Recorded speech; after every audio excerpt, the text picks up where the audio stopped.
Precisamos falar sobre a Monique, a mãe do menino Henri, companheira do doutor Jairinho, o psicopata. Eu já começo pelos questionamentos apresentados pela justiça ou pelos delegados, pelas forças de investigação, porque quando você tem num crime hediondo como este o envolvimento de um homem e uma mulher, logo a estrutura misógina aparece, logo a estrutura misógina eclode, logo a sociedade mostra o quanto que a misoginia nos é inerente, está escondida em nós, está presente em nós. Por que eu digo isso? Porque nós temos vários fatores aqui, eu vou tentar pensar na medida em que as coisas me vierem à mente.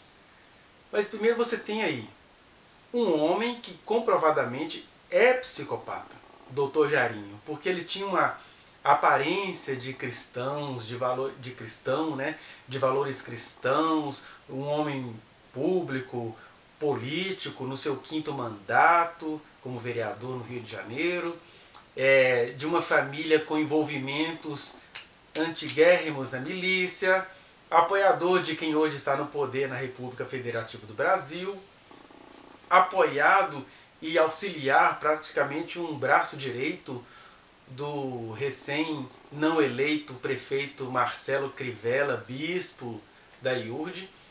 É importante a gente fazer essas ligações para a gente não correr do tema.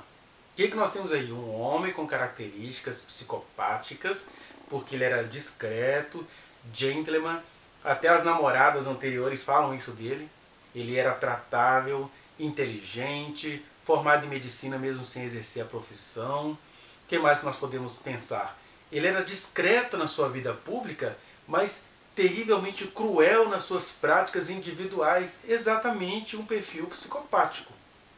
E aqui eu não vou deixar me valer de alguma coisa que eu possa utilizar dos meus conhecimentos como psicólogo. Não sou psicólogo dele nem dessa família, mas sou psicólogo por profissão.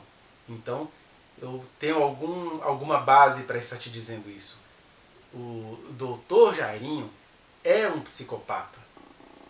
O Bolsonaro seria um sociopata nesse sentido porque ele apresenta características de alguém que, além de ter os traços do psicopata, ele é um sujeito que sempre age à margem e talvez não tão inteligente quanto o psicopata, mas esperto como um sociopata. Agora, o psicopata, ele é inteligente, ele calcula os movimentos, ele percebe a personalidade das crianças, porque o Dr. Jairinho vem de outras covardias com crianças. Temos aí um processo de uma menina que hoje está com 13 anos, envolvendo uma garota com 13 anos, que foi torturada pelo Dr. Jairinho aos 4 anos de idade. Né? E ele usa toda essa inteligência para poder saber fazer uma vítima. E nesse caso, ele não faz de vítima apenas as crianças, e aí nesse caso acabou em tragédia e em morte, mas também ele faz de vítima, ele faz vítimas às mulheres, ele vitimiza as mulheres e sai como um homem perfeito, com a aparência perfeita. Ele é elegante, ele seduz as mulheres, ele seduz as pessoas, ele seduziu o Marcelo Crivella, ele seduziu a elite carioca, por assim dizer, ele seduziu as lideranças da milícia. Então, ele tem traços profundamente psicopáticos, mas é estranho que a sociedade não pare para reparar isso. Se você vai ver a carta da Monique, por exemplo, e se a polícia não quer acreditar na carta, é só investigar o que ela está relatando na carta. Ah, mas é porque é uma estratégia de defesa. Qual é o problema? É errado a defesa ter as suas estratégias? Errado é se aquela carta representar mentiras, é só eles investigarem. Ela cita na carta de 29 páginas dela, que eu a li completamente. Cita nomes, pessoas, vínculos familiares, vínculos de amizade. Ela cita instituições, ela vai citando um monte de coisa, é só a polícia ir atrás. Mas olha o que ela apresenta, por exemplo, o que mostra que ela não está errada na percepção que ela tinha do Dr. Jairinho. Ó, Jairinho é um homem que emprega mais de 100 pessoas, de família influente, uma família rica lá da cidade, né? Que tem informações privilegiadas, ou seja, até delegados em off ajudam. Aliás, nem precisou de muita coisa. Vocês viram as reportagens mostrando que o Jairinho estava tendo um tratamento privilegiado na prisão, recebendo lanche na porta, talvez pelas frescurites próprios da personalidade dele, aí ele estava recebendo um lanche mais higienizado lá fora. O que mostra, tanto é que o diretor lá do presídio, da delegacia, pediu exoneração do cargo, né? Deve ser amigo lá do pessoal. Então ele tem informações privilegiadas, uma família que comanda coisas no bairro, que é um termo assim gentil para miliciano, ele comanda coisas lá. Que a Monique se culpa pela separação do Leniel. Isso é importante, essa informação, porque ela é aquela pessoa que estava em processo de separação, de repente conheceu essa pessoa maravilhosa e ela cai em todas as armadilhas que esse Jairinho impõe a ela. Ela cai em todas as regras de violência que ele institui. E isso não é só ela, a maioria das mulheres que me assistem aqui devem contar alguma situação parecida com as que eu vou ler aqui daqui a pouco. E no meio disso tudo, ela perde o filho dela. Certamente ela está se culpando muito pelo que aconteceu. E aí, você quer algoz pior do que a culpa? Ainda vai ter que ficar sendo julgada por toda uma sociedade? Olha só essa relação dela com a psicopatia do Dr. Jairinho. Ó, ela fala que o conheceu pelo Instagram e que ele se mostrou um homem inteligente, charmoso, persuasivo, influente, em campanha para vereador. E que mulher que se percebe fêmea não vai querer um macho alfa com essas características? Aqui ela está falando da conquista, e a conquista é assim.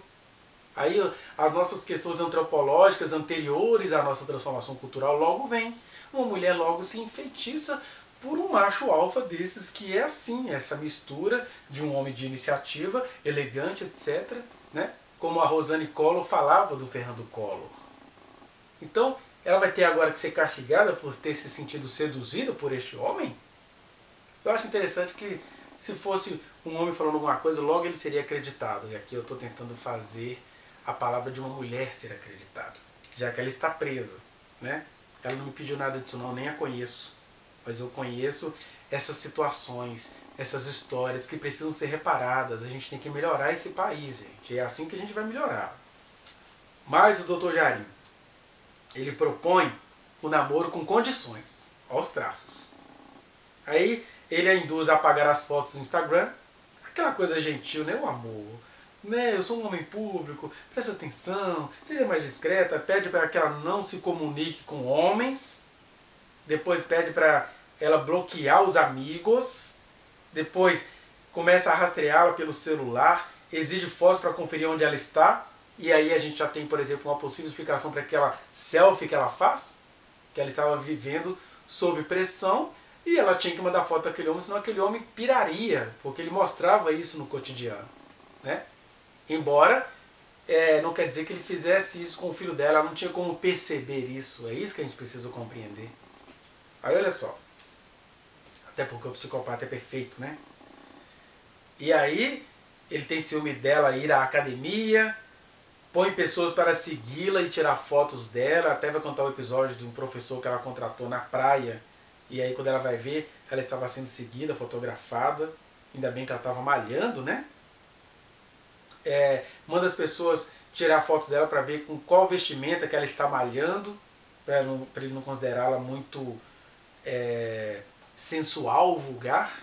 Certamente a xingava na intimidade disso. Você está querendo dar, você é uma vadia, você gosta de se mostrar. Como os homens obsessivos fazem. Imagina um obsessivo, ciumento e psicopata. Ele pressiona ela a apressar logo a formalização do divórcio lá com o Leniel, né?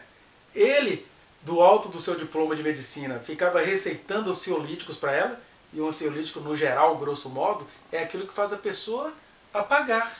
Quer dizer, já tinha ali um controle químico, bioquímico ou neuroquímico, por assim dizer, sobre ela. Implicava com o local de trabalho dela, porque o local de trabalho dela não propiciava facilidade para ele ficar ligando para ela, para ver onde ela estava, para ver se ela podia mandar alguma filmagem.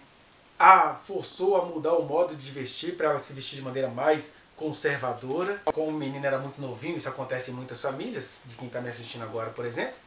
Então ela dormia assim. Era o Henri no canto, ela e o Dr. Jairinho.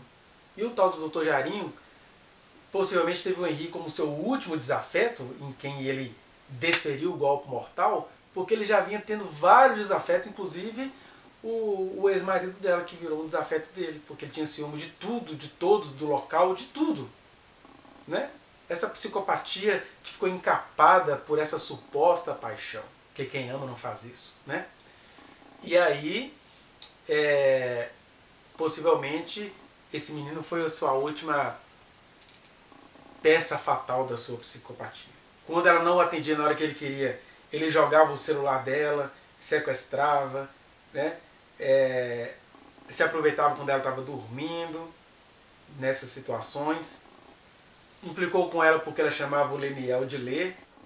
Tem um episódio onde ele pula o muro da casa dela e dos pais dela, invade essa casa para entender por que ela tinha voltado para casa cedo. Ela voltou para casa, foi dormir, e ele foi atrás dela e fez isso. Né? E como ele tinha liberdade para entrar na casa, ele entrou, as portas estavam não trancadas. Né? Ele tinha as senhas dela, mas ela não tinha as senhas dele. Nesse dia que ela chegou cedo em casa, ele a enforcou por isso, porque ela não atendeu o telefone por ela estar dormindo, ele achava que ela estava fazendo outra coisa.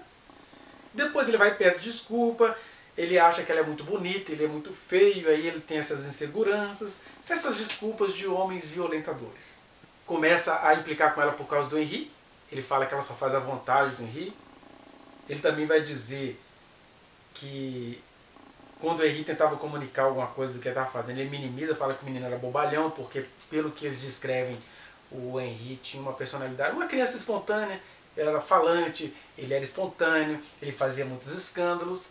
E às vezes uma mãe, por mais que ela ame seu filho, ela não consegue detectar bem qual é a diferença disso. Por exemplo, eu posso falar do meu rapaz quando ele era uma criança. Às vezes ele tinha um ataque, uma coisa terrível que nos assustava. Quando a gente ia descobrir depois é porque ele não estava a fim de ir à aula. Por outro lado, ele também tinha enxaqueca. E ele se desesperava com aquela dor de cabeça. A gente vivia indo aos médicos com ele, até que uma hora isso parou. Mas olha só, a criança reagia, seja por joguete de criança, e nenhuma criança está proibida de fazer seus joguetes, seja por um passar mal real. Então, se a gente ficava confuso com o nosso filho, quem sou eu para julgar a Monique se em algum momento ela se percebeu confusa com algumas reações do filho dela? E aí, como ela achava o Jairinho um homem muito elegante, quando ele falava aquela frescurite do menino, ela entendia que às vezes o menino era assim em outros momentos que talvez pudesse ser. Né? Porque o fato dele desferir violências contra ela não quer dizer que ele faria isso contra os filhos dela. Eu sei que cada caso é um caso e que a gente está doido para condenar essa mulher. Mas o exercício aqui é o contrário. É a gente compreender não só a Monique, mas o que acontece com a realidade das mulheres nesse país. Aí ele começa com coisas estranhas, né? Além dele tentar medicá-la do alto da sua credibilidade de médica, nunca exercida, ele começa a pôr pó branco no vinho dela. Ela descobre que tinha um pó branco, aí um dia ela resolve investigá-lo sem ele perceber, ela descobre que ele está colocando o pó dos antidepressivos que ele dava a ela no vinho. Aí ela vai falar isso com ele, os dois discutem, aquela coisa toda, ele começa a falar que ele é inseguro, por isso que ele faz isso, não sei o quê. É isso, ó. Olha os níveis de violência, e a mulher que passa por algo semelhante está se identificando com isso aqui. Então ele alega que é para impedi-la de ficar acordada com o homem, e ele a mantém em cárcere privado, que ele toma o celular dela, sequestra o celular, tranca ela dentro de casa, ele a agride fisicamente. Mas isso que ela está dizendo, por exemplo, ela não via ele fazendo isso com o filho dela. Demonstra descontrole, aterroriza e sempre colocando culpa nela. Por que você é assim? Essa cara sua de não sei o quê. E ela, claro, ela ouvia aquilo tudo porque ela se sentia culpada. Por quê? Porque ela mal saiu de um casamento e agora estava com aquele homem que é aquele inferno com cara de Jardim do Éden. Tudo lindo e tudo maravilhoso, mas quando você entra lá dentro você vê que tem um buraco negro bem no meio.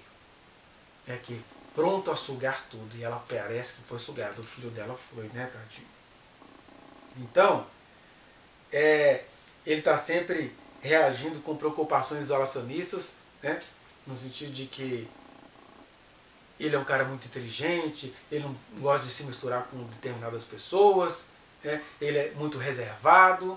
Então, ele tem esses traços todos, ó, mais do Dr. Jairinho, ó. Ele pede para ela se matricular numa academia mais vazia. Ela fala que escolheu essa academia mais vazia para não ficar com ciúme, porque a outra que tinha lá era cheia. Ele fica muito bravo porque o Leniel tinha ido junto com ela numa das sessões de psicoterapia que ela fazia após o filho dela. Então, como o menino era filho dos dois, do Leniel e dela, ele ficou com raiva do Leniel ir junto, sendo que a psicoterapia era do filho dele, do Leniel. Ela reage, e aí ele chuta as malas dela, toma a bolsa, esconde bolsas, né? Ela se tranca, ele começa com a violência às avessas. Como assim a violência às avessas? Ao invés dele espancá-la e tal, ele começa a ficar lá fora batendo na porta, falando que ele quer conversar, por favor, me desculpa. Ela não abre, até que uma hora ele vai e arromba a porta. Isso são vários episódios que ela vai contando nessa carta de 29 páginas, né? O delegado não acredita nisso? Faz uma cariação. Outras coisas que ele faz aqui.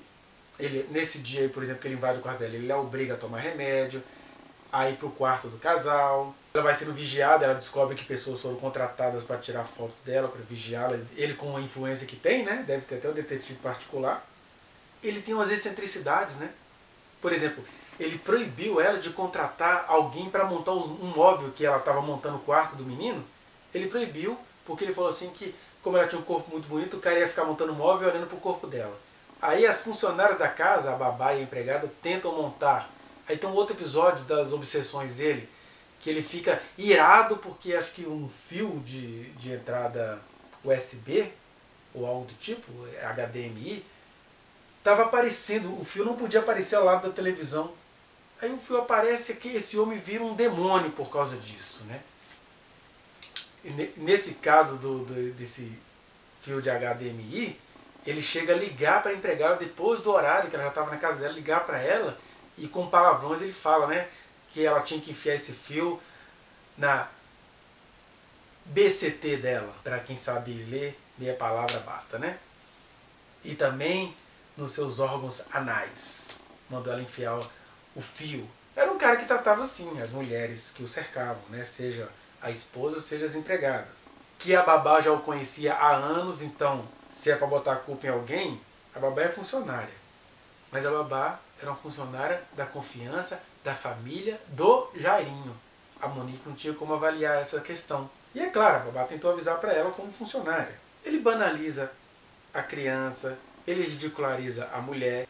E aí, olha a sutileza desse Dr. Jairinho. Ele programou até o carinho no elevador. Sabe aquela cena que virou em rede nacional? Dela com o menino no colo, no dia que o menino morreu, né? Tava com o menino no colo, ele chega lá e alisa as costas dele porque ele estava ali produzindo provas a favor dele. Típico de um psicopata, né? Mas aí naquela noite ela vai dizer que, apesar daquele jeitinho dele, e o menino lá agarrado nela, naquela noite ele a convida, o menino está dormindo na cama do casal, que é onde ele dormia, os dois estão assistindo um filme. Aí naquela noite ele fala assim, não, vou pro quarto de hóspede, porque toda vez que o Jairinho ficava com raiva da relação da mãe com o menino, ele ia pro quarto de hóspede. Aí ela convidou ele para ir pro quarto de hóspede, já que o menino estava dormindo na cama deles, né?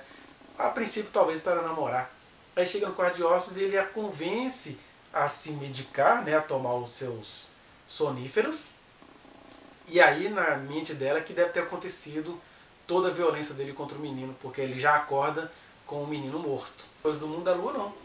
Eu já vi isso acontecendo nesse sentido já recebi isso nos meus atendimentos, de pessoas que agem com essa sutileza e que a pessoa fica assim, como é que eu vou provar que não foi assim? Né? A justiça tem que ouvir essa mulher. Enfim, tracei aqui, talvez de maneira um pouco cansativa para alguns, o perfil desse homem. Mas a sociedade faz o quê? Quer futricar, cutucar, culpabilizar a mulher que não tem essa personalidade. Quem sabe algumas mulheres que a conhecem, né, não pudessem lá dar um testemunho sobre a personalidade dela, né? Mas o que eu acho estranho é que, com este homem, com esse quadro todo evidente, a sociedade, a opinião pública, o poder público está tendendo a eleger uma outra criminosa, que é a mãe do menino. Quando o único criminoso, o criminoso psicopático, aquele que só costuma parar depois de morto, é o Dr. Jairinho. Né? Mas aí a pergunta é essa, por que que a misoginia institucional emerge em umas horas dessas. Porque a gente fica impressionado com a imagem, né? Não, gente, essa mãe, como é que esse menino morreu? Mas o que a Monique fez não foge ao cotidiano da maioria das mães. A maioria das mães cairia na mesma tragédia. Então, o que eu quero aqui fazer com você, ainda que de maneira por vezes solta, a gente pode ir organizando isso em próximos vídeos, é essa leitura. Nós precisamos crescer no conhecimento, nós precisamos ver essa situação, porque eu não tenho poder de advogado, né? Quem me dera poder defender a Monique, porque eu sei que ela está com a razão, eu sei que ela está sendo verdadeira. Ah, mas por que ela mentiu no depoimento anterior? É porque ela estava debaixo de um jugo de um psicopata. Vocês assistem tantos filmes de psicopata e acham agora que quando chega na realidade a mulher está se vitimando porque ela está tentando dizer a verdade? Ela deixa bem claro que ela passou a dizer essas coisas uma vez que ela saiu da tutela, tanto do Dr. Jarim quanto da família dele. Então, uma vez que ela ficou isolada, ela pôde falar. Ah, mas é porque os advogados orientaram. Não tem problema os advogados orientarem neste momento. Ela precisa de apoio advocatício, ela precisaria de assistência psicológica, além da assistência médica que ela já está tendo em relação ao Covid. Por que eu estou dizendo isso? Porque você tem um contraste aí que está sendo tratado de maneira injusta. Você tem um psicopata, homem, né, cristão, heterossexual. Esses traços costumam, numa pessoa ruim, endossarem a psicopatia. E você tem uma mulher tentando sobreviver à vida que as mulheres levam neste país. Aí como assim? Na carta ela faz o relato. Ela vai dizendo que ela estava saindo de um relacionamento com o pai do Henri. Foi uma coisa assim, sei lá, de agosto de 2020 para fevereiro de 2021. Então, ela estava saindo desse relacionamento, quando ela é chamada para prestar serviços ao doutor Jarim vereador, e aí esse homem a convida para almoçar ou jantar, alguma coisa assim. E aí ele é um homem elegante, tanto é que ele teve outras namoradas, não tem nenhum problema ela ter se apaixonado por ele. É um homem elegante, discreto, cristão, etc. E aí ele vira um Luan Santana na vida dela, porque ele dá o céu e dá o mar, porque ele oferece moradias, oferece tudo para o menino, tudo perfeito, como um psicopata sabe oferecer. Quem de nós não cairia numa dessa? E aí, de repente, o que fica claro quando ela vai mostrando a carta é que, quando a gente estuda um pouquinho as questões do psicopata, é que ele foi desenvolvendo esse ciúme, porque ele já era psicopata, e aí vem um ciúme do psicopata. Um ciúme onde ele elenca várias vítimas, ele vai fazendo vários abusos em relação a ela, e ela vai caindo por causa do charme dele, do jeito do caso dele ser, etc. Então ele vai elegendo vários algozes, ou várias rivalidades, ou vários desafetos entre eles, o Leniel, que é o pai do Henri, e por último o Henri, que precisava da atenção da mãe, e a mãe dava essa atenção para ele, e o Jarinho ficava com raiva dessa atenção que a mãe dava a ele. Então ele tratou de eliminar esse mal que tirava a obsessão da sua vida, que era a Monique. É exatamente assim que as coisas acontecem. E é isso que ela relata na carta dela, e não dá para dizer que aquilo que ela relatou é ensaiado. Ah, como que vocês não sabem? Porque o pai do menino já deu uma declaração aí esses dias. E ninguém está vendo. Está todo mundo tentando injetar culpa na Monique.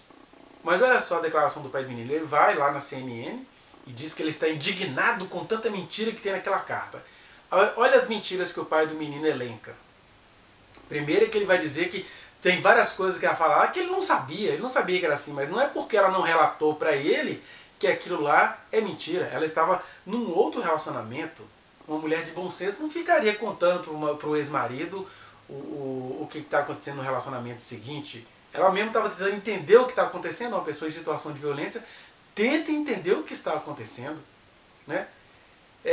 Se era confuso até para o menino dizer o que estava acontecendo, o menino não sabia dizer pelo que ela está relatando, e a gente que lida com crianças sabe que é assim.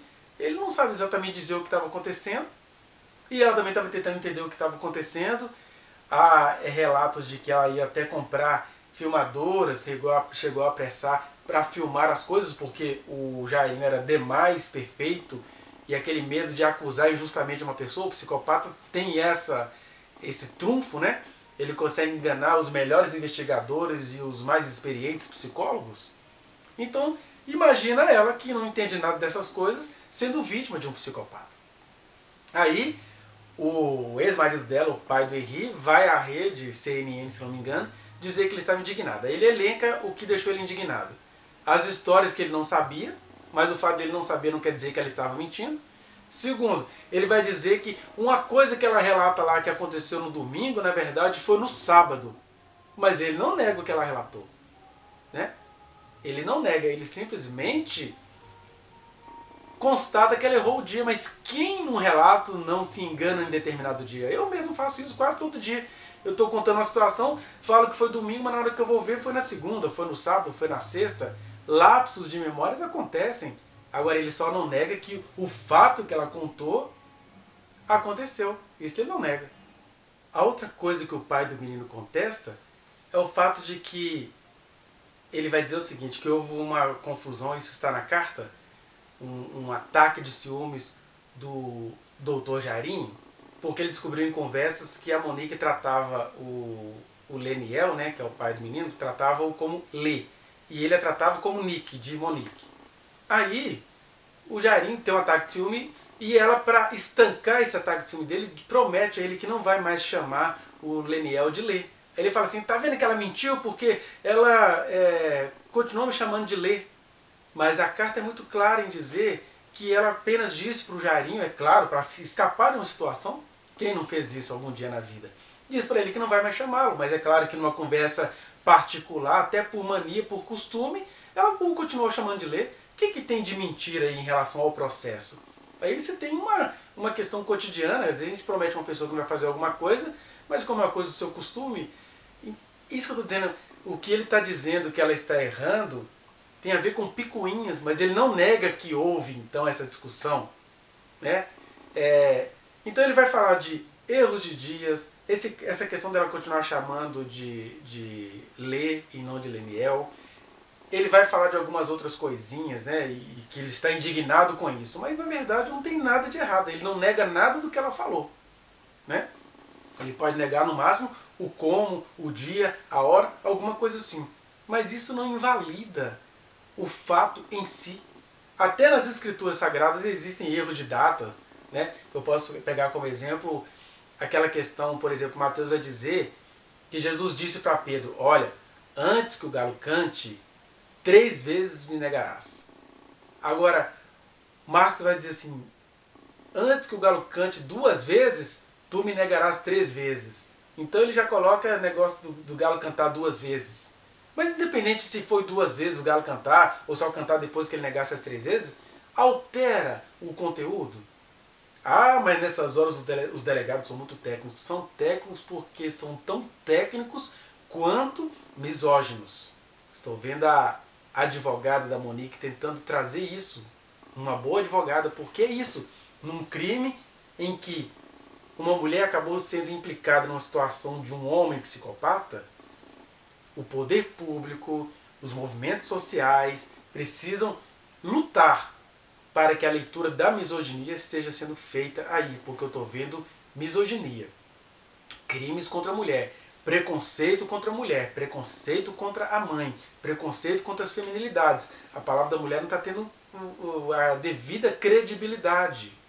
Por exemplo, esse delegado que não quer aceitar o depoimento da Monique, se fosse o doutor Jarinho querendo mudar o seu depoimento, ele iria aceitar, sabe por quê? Porque o doutor Jarinho é homem, cristão, heterossexual, influente, ele não iria titubear, mas como é uma mulher que foi pega ali no flagrante das circunstâncias e que ela deixou bem claro que ela estava dando aquele depoimento por escrito, porque agora ela estava afastada de quem a estava ameaçando.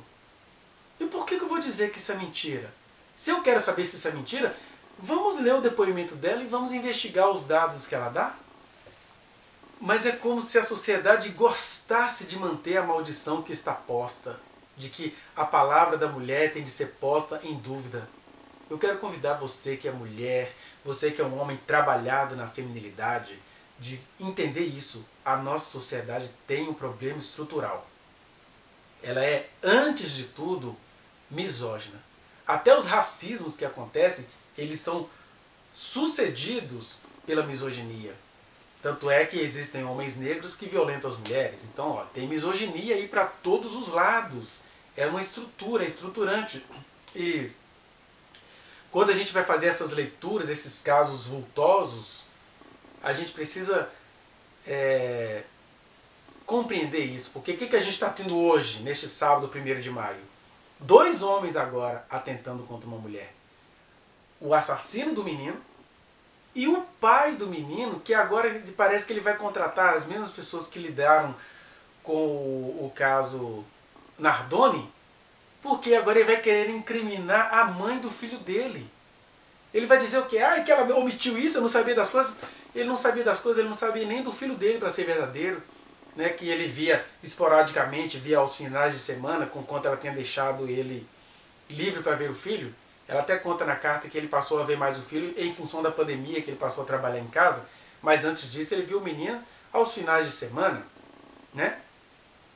E aí, ela que estava lá, ainda que intermediada por administradoras, pela babá, pela empregada da casa.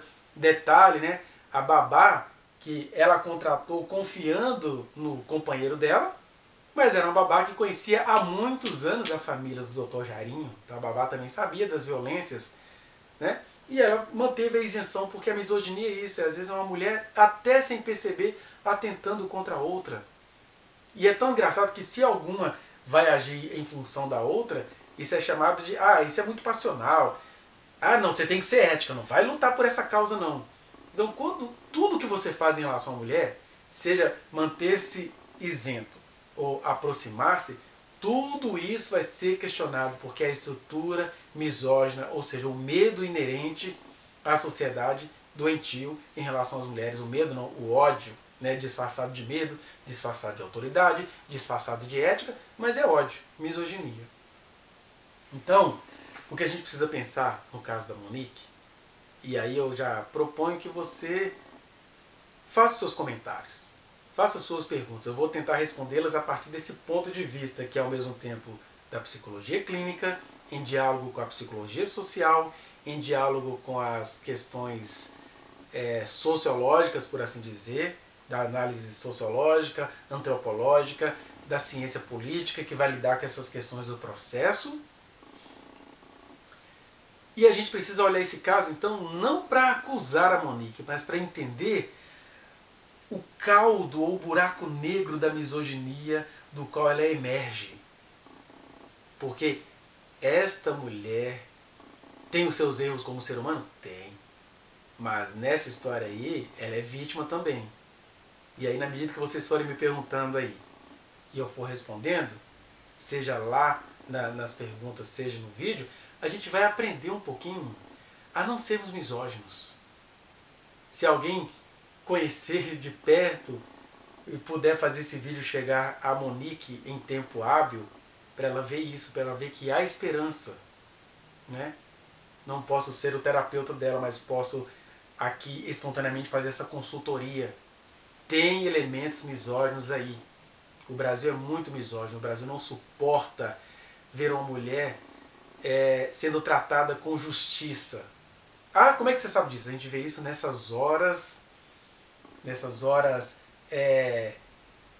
de ícones, de situações que chamam a atenção de geral.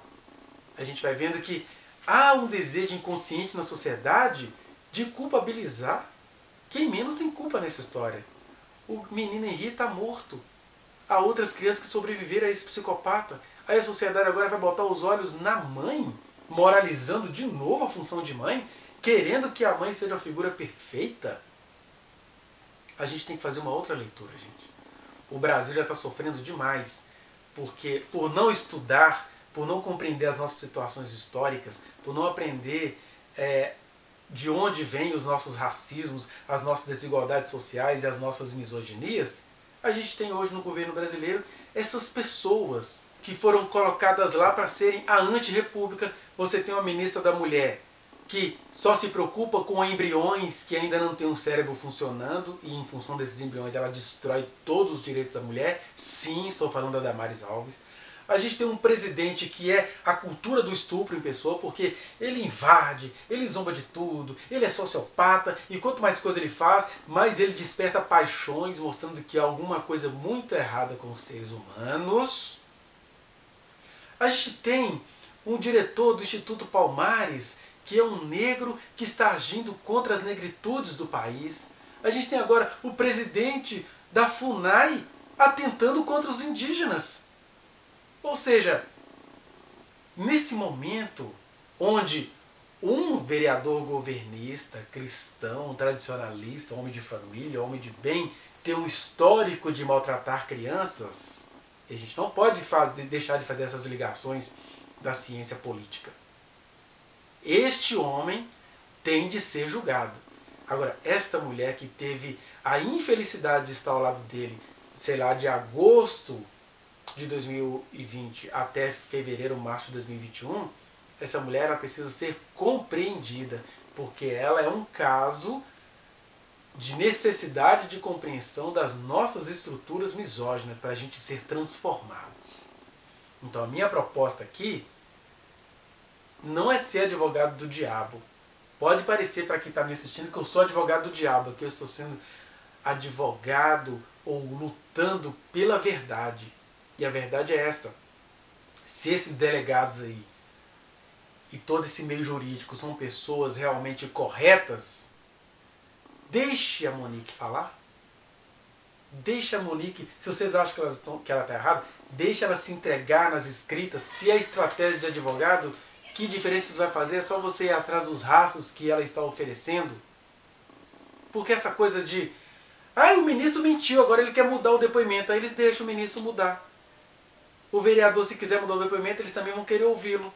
Agora, a mulher que mentiu sob pressão, que vai ter que pagar por isso. Agora, transformá-la numa ré hedionda? Não. Alguma coisa está errada em quem não quer ler o que ela escreveu. É simples assim. Porque eu tenho que entregar o processo até dia tal. Não, apareceram fatos novos. Por que esses delegados não querem ler a carta dela? É isso que a gente tem que aprender a questionar.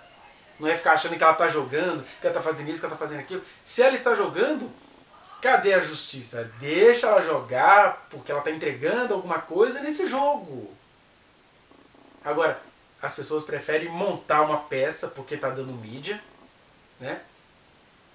E aí não vão ouvir a mulher cometendo esse crime da misoginia. A misoginia tem de ser criminalizada, né, gente?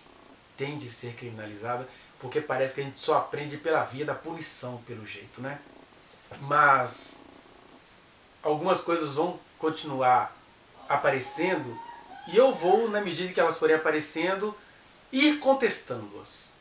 Porque de verdade eu acredito na Monique. Quando eu falo que eu acredito na Monique, não estou dizendo que ela está sendo verdadeira em tudo, não, que ela é um ser humano. Ela vai se equivocar em algumas coisas. Eu estou dizendo que em relação a essa situação, ela sobreviveu. Infelizmente, o filho dela foi morto pelo psicopata. Mas ela sobreviveu. E o que ela diz tem muita coerência. Ela vai contar na carta, por exemplo, que ele costumava dopá-la. Ele era um cara gentil, né? Então não é que ele ia lá e dopava ela. Ele falava, toma isso, ele era o namorado dela, acreditava nele, ele era educado. A mãe dessa menina pela qual ele foi indiciado hoje dizia isso, ele era um homem elegante, fino, era difícil você acreditar que aquele cara fosse capaz dessas coisas. A ex-namorada dele diz isso. Como é que eu não vou acreditar na Monique? E aí, ela diz na carta, por exemplo, ela não está sabendo da questão dessa ex-namorada, né? É bem importante deixar isso bem claro. Ela está presa, não está tendo contato com o que está acontecendo aqui fora. Então, se o delegado quisesse, ele até veria isso. Isso que ela está falando tem coerência com o que essas mulheres aqui estão falando. Porque ela não está sabendo o que está sendo falado aqui. E aí, independentemente disso, ela relata que ele sempre a seduzia para que ela se dopasse. E eu, seja na minha clínica, seja no meu cotidiano, conheço situações, por exemplo, onde responsáveis de família, pessoas de altíssima confiança, davam um jeito de fazer suas mulheres até serem dependentes de substâncias psicotrópicas ou soníferas. E ali, enquanto elas estavam dormindo, o fulano e o cicrano estavam lá no quarto ao lado, molestando suas parentes. E a mulher nunca ficou sabendo disso, por exemplo. Não é? Então, essas coisas acontecem, elas não estão longe de nós, não. De repente tem até alguém aqui me assistindo que faz isso e sabe que a Monique não está mentindo. Então eu conclamo a você nessas minhas palavras mais ou menos confusas, mas ela teve esse objetivo. Conclamo você a se auto-enxergar. Até redundante, se auto-enxergar. A gente tem de se enxergar numa situação dessa. A gente tem de olhar para essa mulher e entender que esse ódio que está sendo engendrado em relação a ela diz mais sobre nós do que sobre ela. Porque possivelmente essa mulher está com a verdade na mão. Independentemente de se ela mentiu no começo. Né? Pessoas boas mentem por medo. A ex-presidente Dilma, por exemplo, mulher de honra, mulher honrada, em situação de tortura ela teve que mentir. E ela disse isso no Congresso depois. E ela disse que ela não tem vergonha de ter mentido. Porque a Monique, por exemplo, ela alega que ela mentiu até para proteger a família dela, porque só quem lida com milicianos sabe do que a Monique está falando. Não é? Então a gente tem de ter essa comiseração dessa pessoa e nos concentrarmos no fato de que o criminoso, comprovadamente psicopata, e aqui eu não estou falando de doença, estou falando de mau caratismo, é o senhor doutor Jairinho. É nisso que a gente tem que se concentrar. E ele que tem condições, ele que vai se defender. Agora, a gente joga uma mulher fazendo igual os povos antigos faziam, né? O marido morreu, aí põe a mulher e as crianças vivas, é isso que nós vamos fazer? Nós vamos reproduzir isso, gente? A gente não vai evoluir, não? Então, eu conclamo você a se enxergar nessa situação. Seja homem, seja mulher, alguma coisa está errada com a gente precisa, nestes momentos, aprender a observar, a estranhar. Delegados masculinos não querem. Ah, mas teve uma advogada que falou isso, uma delegada que falou isso. É gente que está institucionalizado pela misoginia. Igual eu te disse, a misoginia ela vai pegando também as mulheres que sofreram e que não conseguem ler o sofrimento da outra. Porque as mulheres também são treinadas no todo social a serem misóginas, umas em relação às outras, a verem umas às outras como rivais. Daí aquele termo feminista da sororidade, de a gente aprender, no caso das mulheres, né, que eu não sou mulher, então nem feminista eu sou no máximo pró-feminista, mas de a gente aprender a ter empatia com o sofrimento da outra, porque nasceu mulher numa sociedade igual ao Brasil, você corre o risco de ser injustamente processado como a Monique está sendo. Então, para finalizar neste que eu imagino que seja o nosso primeiro vídeo, porque eu acho que alguém deve me procurar aí fazendo outros questionamentos, vamos fazer esse questionamento do ponto de vista da consultoria psicológica, né? Alguma coisa que eu falei aqui que você achou que ficou mal explicado, alguma coisa que você viu de reportagem. Vamos fazer esse debate sadio. Debate nesse sentido, vocês me apresentam as questões e eu vou mostrando para vocês por que eu estou vendo que a Monique está com a verdade. Independentemente do que a justiça vá fazer. Existe a justiça e existe o que é justo. Né? E aí, infelizmente, nossos meios jurídicos estão cheios de pessoas que são mais ideológicas do que justas. E faz parte da ideologia ser misógina. Ter ódio à mulher e ao feminino. E essa mulher, ela é vítima nisso. Então nós vamos fazer essa leitura que tem um pé na psicologia clínica, onde eu vou lembrar aqui de muitas situações que eu atendi, que fica fácil perceber que a Monique é vítima. Da psicologia social, porque todos os nossos atos, as nossas relações humanas, elas são permeadas, fundadas e às vezes até consumadas no ato da misoginia. E pelas questões sociológicas. A estrutura social por excelência é misógina. É só você reparar nos seus xingamentos aí nas torcidas de futebol. Quem é que você xinga quando você está com raiva do outro time? A mãe de quem? Ou quem você xinga quando o juiz faz algo que você não quer? Que é mãe e mulher e com determinado estigma social.